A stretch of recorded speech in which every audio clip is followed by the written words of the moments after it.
back to another episode of SoulPod Studio. I'm Cassie Friesen, based in the Nashville area, and I'm joined here today with Amy Farrell, my fellow co-founder at SoulPods, as well as Will Wiseman, CEO and co-founder of Climatize, a company pioneering solar energy investments for a sustainable future.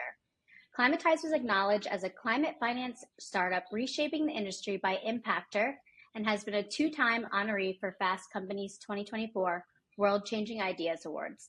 We love to see Climatize recognized as a business driving meaningful change in the world. Will, so happy to have you on the podcast, and we're really looking forward to diving into your investment platform and your sustainability journey. Thank you. Amy, Cassie, thank you so much for having me. It's a pleasure to be here. Great, Will. Well, thanks so much for joining us. We'd love to dive into a little bit of your background. What motivated you to tap into the renewable space and launch Climatize? Can you tell us a little bit more about your extensive background in renewables? Sure. Yeah. So I, at the age of 28, have been in renewables for 10 years now. I am a climate wonk through and through. My early introduction into kind of climate as a space, my father is a marine biologist. And so from a very young age, I was very lucky to be able to travel to some of the most pristine reefs in the world. But I also watched hand in hand the rapid collapse of those ecosystems over my lifetime. And so it made me very aware of climate from a very young age. And so as I was kind of fielding career paths, solar in particular, to me was a very attractive space. It was something that really kind of teed into the things that I was interested in. So I started paying my way through college by putting solar panels on roofs. I've worked engineering, procurement, and construction, project management and project engineering, AI for power market analysis, and then now sit in the financing side, helping essentially crowdfund renewable energy projects. I have two master's degrees in the space, both in energy engineering and in sustainable energy technologies. Published a joint thesis on the techno-economic analysis of solar projects from a lender's perspective from the Royal Institute of Technology with my co-founder, Alba. Have you slept since you've been 20 years old or 18? Not a lot. I try and get a decent amount, but you know what? It's something that I think when young entrepreneurs ask me kind of how do you do it, I think one of the most important things is obviously aligning your curiosities and passions with the things that, you're good at. And so that's where I've found kind of a niche that helps me, go farther and faster than most. That's awesome. We love your story, and you're very inspiring. So it seems like you're really appealing to a wide market of investors who would like to invest in the renewable space. You even have a motto as far as it goes, invest with as little as $10 and no fees. So who Mm-hmm. would you say really is your biggest target market at Climatize? Sure. Yeah. So, I can also talk about a little bit about the evolution of that target market too. So, we originally designed the product for ourselves. It's one of those things often entrepreneurs go out to solve a problem in the world that they themselves see. And so, I had been attracted by the kind of micro investment platforms like Kiva, like Acorns previously, but had found that there wasn't necessarily something where you could directly allocate that capital towards building net new renewable energy projects in the world. You could do it through ETFs, ESG funds, things like that, but often there was kind of a layer of, call it, dilution between capital allocation and impact.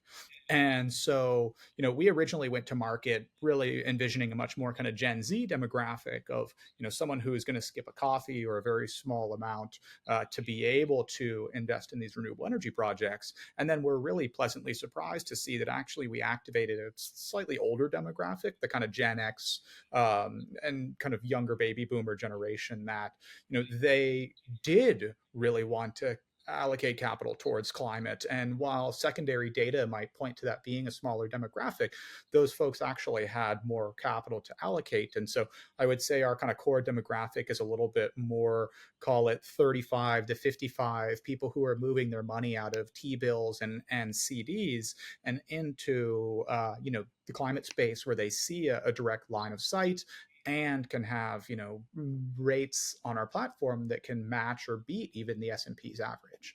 So I would say we have found a really pleasant surprise in terms of what we originally modeled versus getting to market, seeing 100x what we had expected. And I understand, Will, that you have an app, and we ourselves have Mhm. also developed an app and looking into creating a native app, and it's a whole other skill set. Can you tell us a little bit about that part of your business, and how do investors actually interact with the platform on the app? Mhm. Yeah, so currently we have a mobile app on both Android and the iOS platforms. And so through that, you can download Climatize and go through an onboarding process in about 5 minutes and securely connect to a bank account via Plaid. They're one of the leading fintech platforms for secure and encrypted banking integrations. And then from there, you can make an investment into renewable energy project in about 30 seconds. So we built the entire platform in house. We went through all of the FINRA membership process and SEC registrations to be a funding portal. And that allows us to use the regulation crowdfunding framework to allow retail investors to participate in this asset class in a way that previously was exclusively for, you know, institutions, investment bankers, accredited investors. And the framework with regulation crowdfunding has predominantly been used in and around raising capital for startup equity. But we looked at it and said, well, why could this not be applied to debt as well?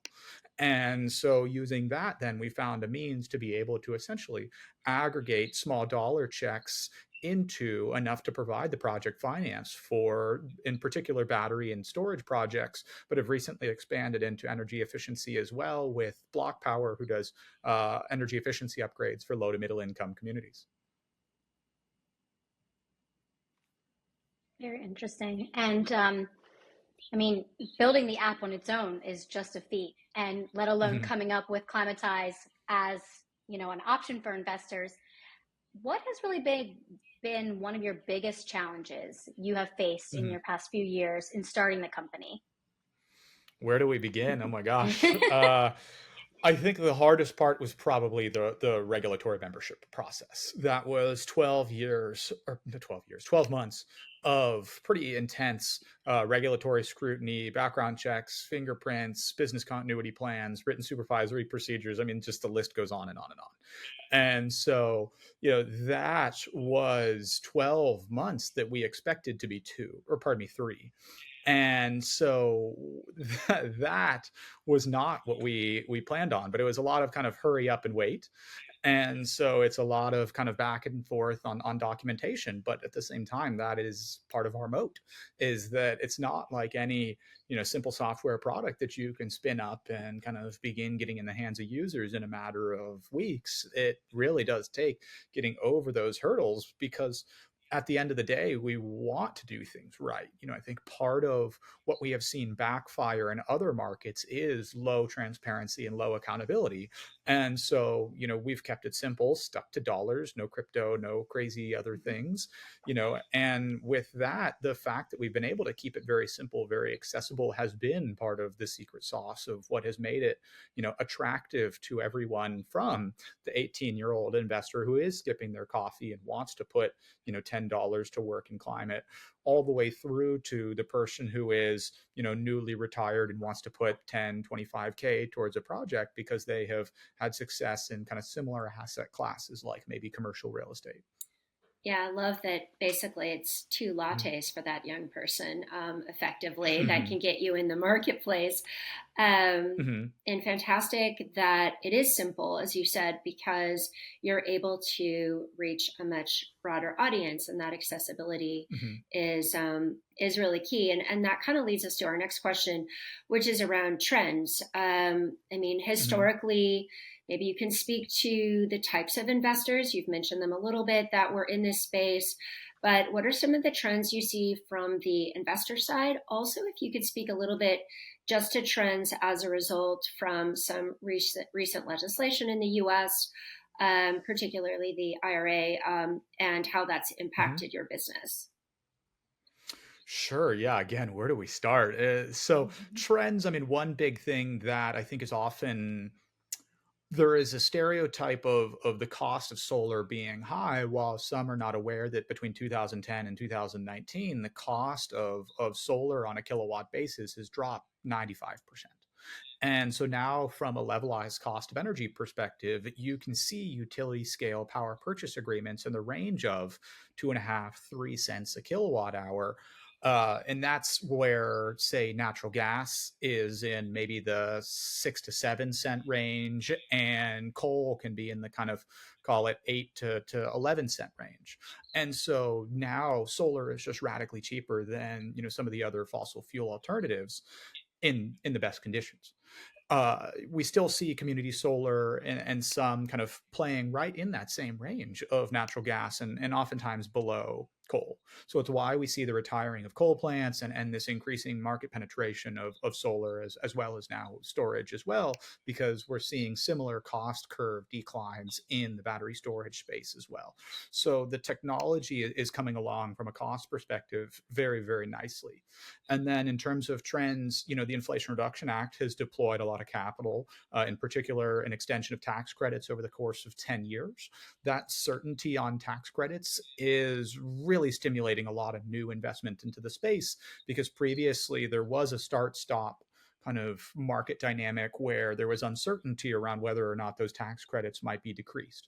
So if that was the case, then and you're looking at potentially deploying $100 million over a project that's going to take 2, 4, 5 years, if you're talking utility scale, then you needed to have certainty around those credits. And so now 10 years of certainty enables investments to really catalyze and begin deploying now. And additionally, one of the really big factors that has enabled our work is the transferability of tax credits. Previously, you needed to be able to use a tax equity structure if you weren't able to absorb those tax credits and depreciation, and that either partnership flip model or sale leaseback was very challenging and a very like nuanced financial product. Very few buyers in the market and always institutional scale. You could rarely get a tax equity deal done for anything less than about 25-30 million dollars.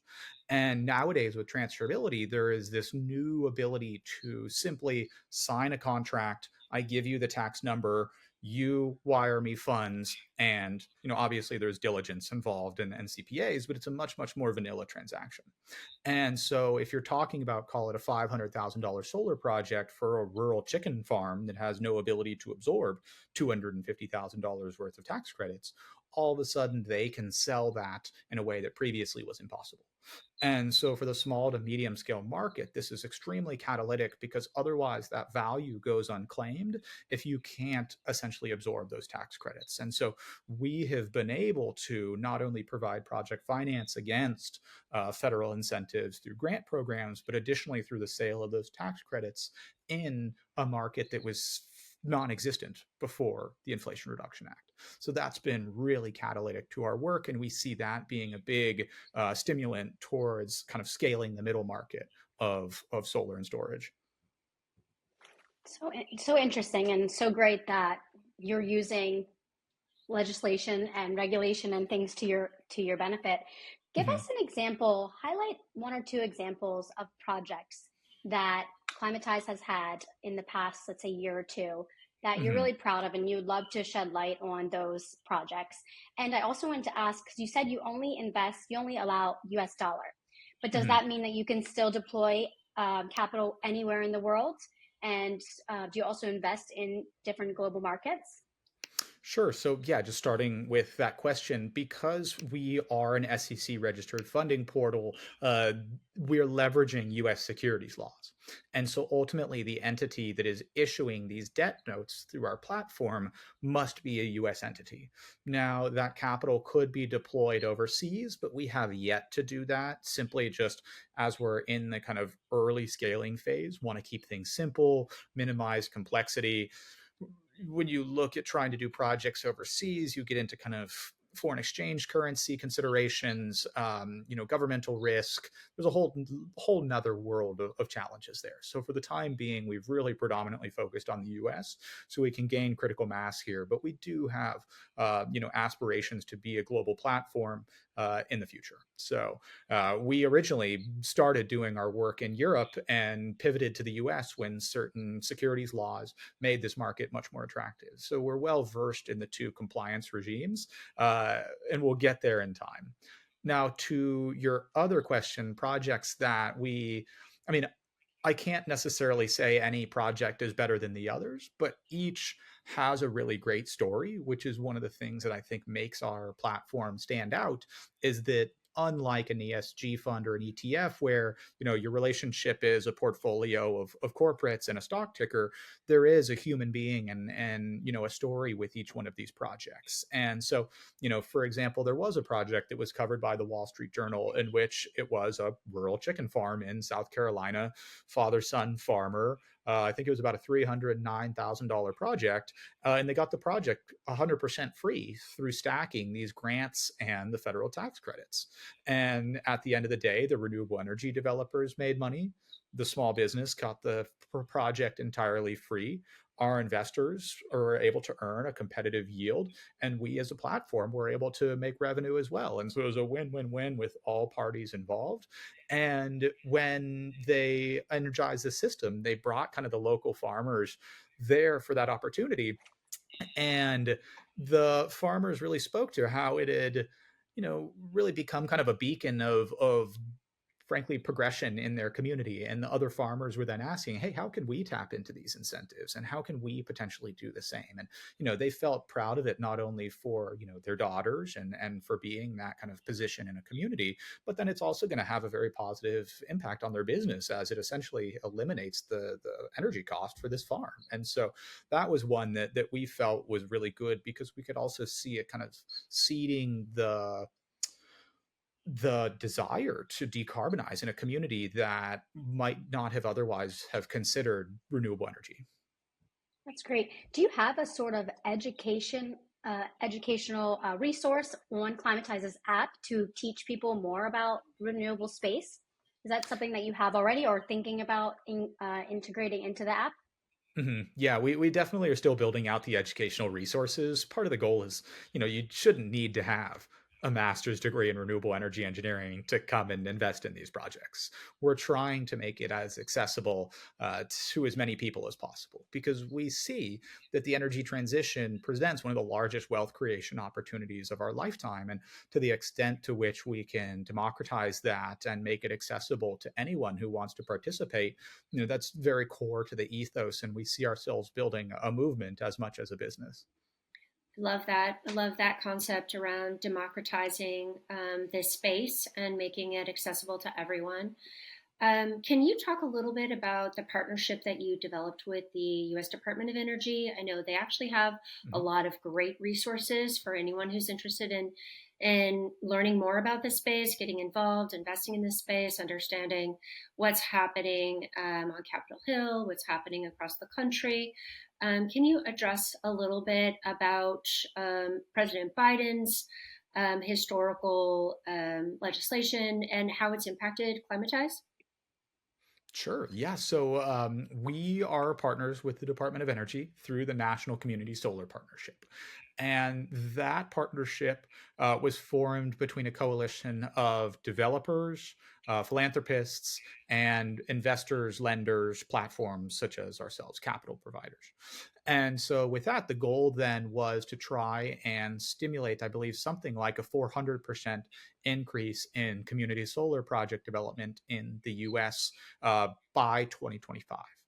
And the big reason why the Biden administration had leaned into community solar in particular was because it disproportionately benefits low to middle income as people as well as tenants.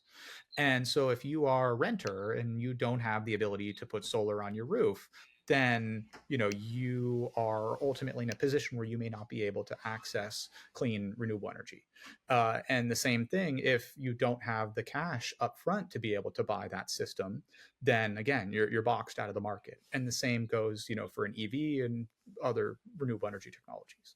And so community solar is really exciting because in the markets that support it, you can subscribe to a renewable energy project that is nearby and receive those solar credits to your bill, often immediately saving 10 to 15% on your bill overnight.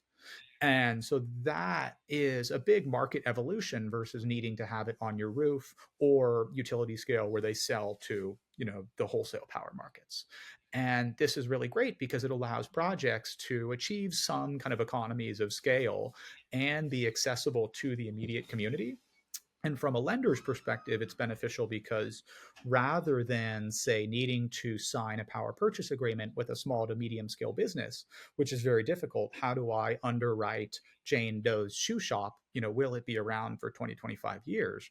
Instead, with community solar, I can look at a blended FICO score of the subscribers on that project and then get kind of a proxy for creditworthiness of that community. And that makes it much, much easier because there's the existing infrastructure to kind of support how you evaluate creditworthiness. And that's been a real hang up in the kind of mid market previously. And additionally, then they're also more resilient. So if, I have 100 subscribers on that project and Jane Doe moves from, Massachusetts to Colorado, that's only one of, call it, 100 people, and we refill her spot, and now we're back to 100%. Versus in commercial industrial, if your tenant moves, then you're from 100% revenue to zero revenue when their power demand leaves. So that kind of resilience of cash flow as well makes that asset class easier to underwrite as well as more resilient. So that has been how we participated with the Department of Energy, is to help pull together best practices on underwriting projects, on funding projects, on stimulating community engagement and bringing the communities along to break down NIMBY effects. And then as well as, the DOE has spun up a community where there is kind of knowledge sharing as well as investment opportunity sharing so that we can source additional deal flow from their platform. Great. And Will, I saw that you were recently in China Mm-hmm. on a trip there. And could you give us just Mm-hmm. a few insights? I know they are one of the leading solar production companies in the world. Mm-hmm. Could you give us a little insight from your trip, what you were there for, any key trends or insights that you took from that? I think you were at a conference there speaking. Mm-hmm. Yeah, yes. So I was speaking at an ESG conference in Beijing, and I was asked to go facilitate a high-level dialogue between Chinese energy companies and foreign energy companies on behalf of New Energy Nexus. We have previously been through New Energy Nexus's Climate FinTech Accelerator, and so went out there to essentially help kind of foster those relationships. They were curious about our work in kind of bringing community co-ownership of renewables along. They have also built so much renewable energy in terms of like utility scale that they have a very kind of flipped market dynamic where it's very hard for any residential solar to make economic sense in the market. And so, with that, they were trying to understand how we have brought solar and storage to rural communities, whether that was through the policies that have been passed, whether through it was like how we were actually going about that. One of the big takeaways is that China is very focused on doing business right now. They built something in the range of about 217 gigawatts of solar last year alone. Uh, for contrast, the entire renewable energy fleet of the United States over the past 50 years is only 175 gigawatts. So in 1 year, they built more solar than we've built all renewable energy projects in 50 years. So it just goes to show that, while here we are kind of still, call it, fighting some headwinds around the questions of climate change, they're really looking at it from a technology perspective, because at the end of the day, the economics of the solar power purchase agreement are cheaper than those of fossil fuels. And so they're just making moves on owning the supply chains of the energy technologies of the future. And so it's less of a political battle and more so kind of, here is the way the market is moving, and here's how we're going to capitalize on that. And so with that, I recognize, the US has implemented new tariffs to be able to, further onshore domestic manufacturing. And we've then further incentivized markets through the tax credits, which have, deployed over $140 billion into particularly, red states in the Southeast and what has now been coined the battery belt. Q Cells just recently is spinning up the newest, largest domestic solar manufacturing facility. I think something in the range of 8 battery manufacturing facilities have been announced in the U.S. So, we're doing our best to not completely cede the entire supply chain to China. But frankly, I think we need to get past our political hangups and recognize that this is not a political discussion, frankly. This is technology, and the cost curves are there to point to energy as the core commodity being cheaper through a new source of generation. And the faster that we kind of come to terms with that, I think the faster we will have a shot at, frankly, being relevant in the next energy generation. Yeah, love that you're actually reiterating the point. This is not a political issue. You're a perfect example of a success story in this space, and you're a technology company or fintech, essentially, very inspirational. So we always end our podcast with the same question. We'd like you to put on a little bit of a creative hat for a moment and tell us, if you had a sustainability superpower, what would it be and why? It's a great question. I've never been asked this one before.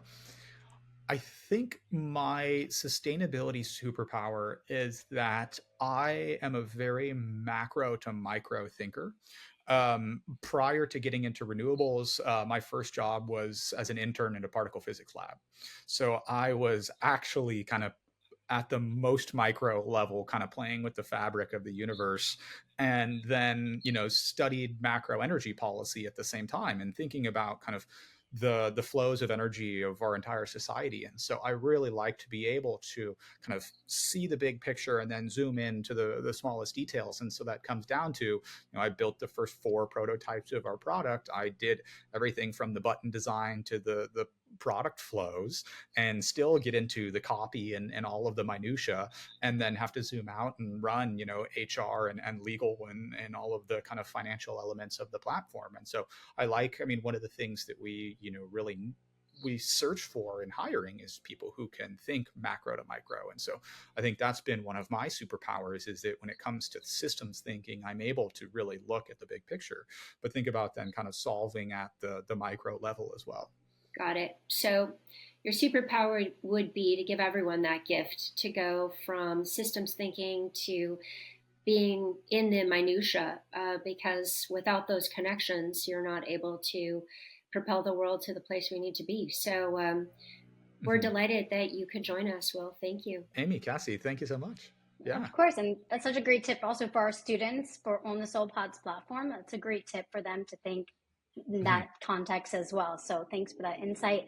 And we're so happy you could be here today. We all, at SoulPods, we understand that a key solution to a sustainable future really is investing in alternative sources of energy. So thank you for highlighting this space for us. It really opened my eyes to a lot of things as well. And I would love and encourage everyone to check out Climatize. So your website's climatize.earth, and they can also find the app as well. Can you find that on the App Store? Yep. So available in both app stores. And then we're gunning to have the web app available by September. So you'll be able to sign up and invest directly through the web as well in the very near future. Fantastic. Wonderful. And we would love for everyone, if you're on SoulPods or not, we also have a Cleaner Tech pod. That's a group of people that are interested in learning more about the renewable space. So we would encourage you to join that pod on SoulPods, and then check us out on LinkedIn and Instagram, and please follow Climatize as well on their social platforms. So, Will, thanks again for being here, and it was a pleasure. Have a great rest of your day. Yeah, thank you so much. It was a really great conversation. I enjoyed it. Thank you.